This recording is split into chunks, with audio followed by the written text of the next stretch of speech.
Tak sur kau skip. Masuk. A'udzu billahi minasyaitonir rajim. Bismillahirrahmanirrahim. Yang julid gak berani tampilkan foto profil, bisanya pakai akun bodong. Aisyah Putri lucu ya. Jadi setuju cinta.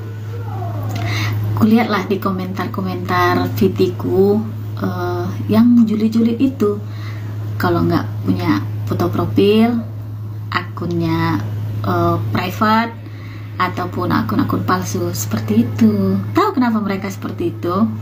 Karena sebenarnya mereka tuh sadar bahwa apa yang dilakukannya itu ngomong-ngomong kasar, julid-julid, hujat-hujat itu, sebenarnya mereka tahu bahwa apa yang dilakukannya itu adalah dosa, ya kan?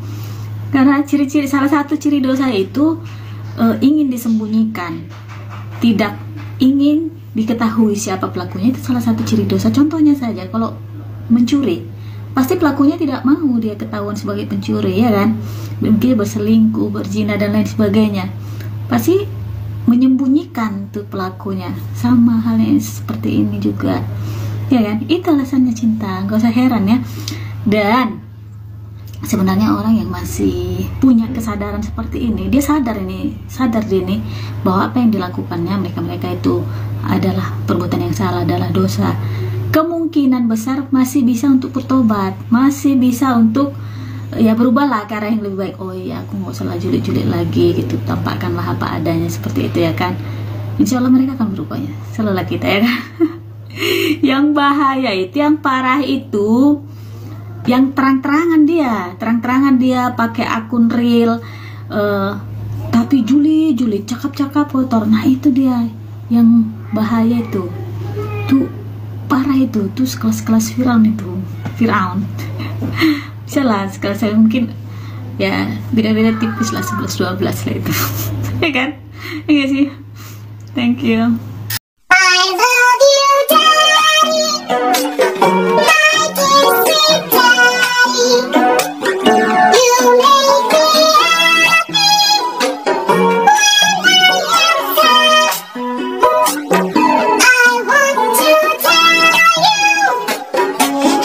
Satu cincin 75 juta pakai BPJS Kis bisa gratis rupanya, terbantu banget. Resi Selma, thank you ya kak. Betul, jadi kisaran cincin untuk jantung itu 75-80 juta memang.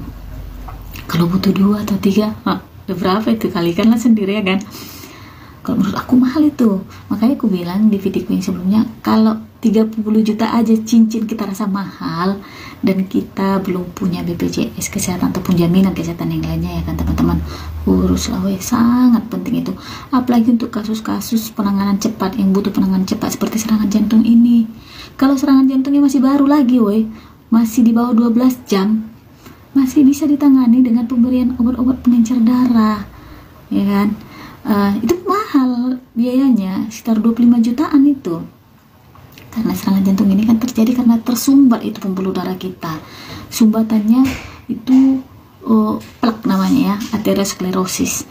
Itu bisa terjadi dari penumpukan kolesterol, lemak, kalsium, sisa-sisa metabolisme, zat bekuan darah, ya kan?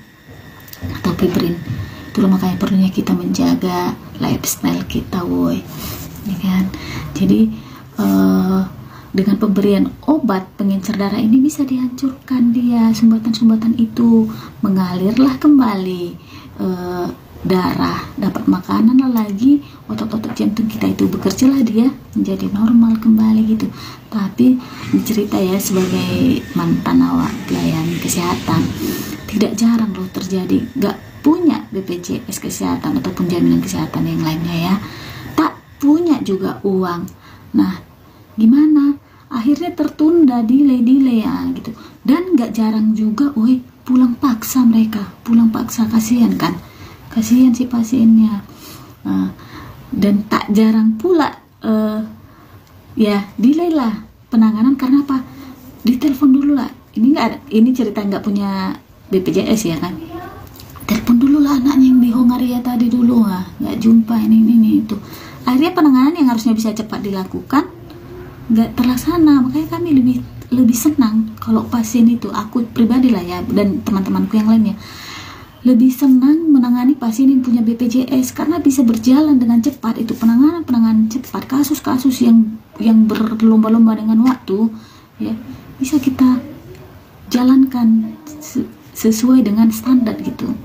Itu dia teman-teman, ngurus lah BPJS klaimnya ya kan, karena cuman sakit hati yang disebabkan oleh iri dan dengki aja yang nggak ditanggungnya itu. Canda. Thank you. Kak, apa kuncinya biar sukses seperti kakak? Harry, thank you. Jadi ketika mendengar kata sukses, apa yang terbersit di dalam pikiran kita? Apa? Duit kah? Mobil kah? Rumah mewah kah? Apa weh? Kalau duit atau materi-materi, berarti kita bisa dibeli, ya kan? Ya nggak sih?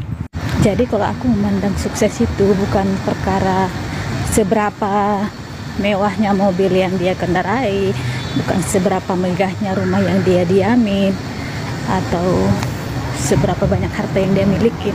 Bukan itu sukses menurut aku, cinta. Kalau menurut aku sukses itu kita bisa memberikan versi terbaik kita dalam melakukan tanggung jawaban kita menurut peran kita masing-masing, ya kan?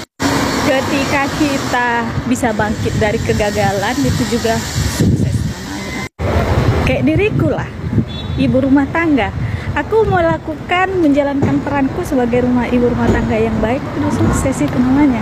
Begitu juga suami, ya kan, mampu menjalankan fungsinya, perannya, tanggung jawabnya sebagai suami. Udah sukses itu. Bukan seberapa banyak yang kita punya, ya kan cinta.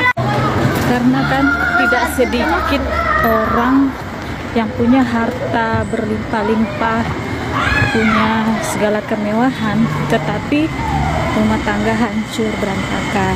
Nah, itu bukan sukses begitu ya. Jadi kita semua bisa menjadi orang-orang sukses. Sukses itu ketika kita bisa bersyukur dengan segala kondisi. Kita bersyukur dengan apa yang kita punya. Satu lagi, sukses itu ketika kita bisa berkomentar yang baik-baik. Masa enggak sih? Ya kan? Sukses itu ketika kita tidak julid.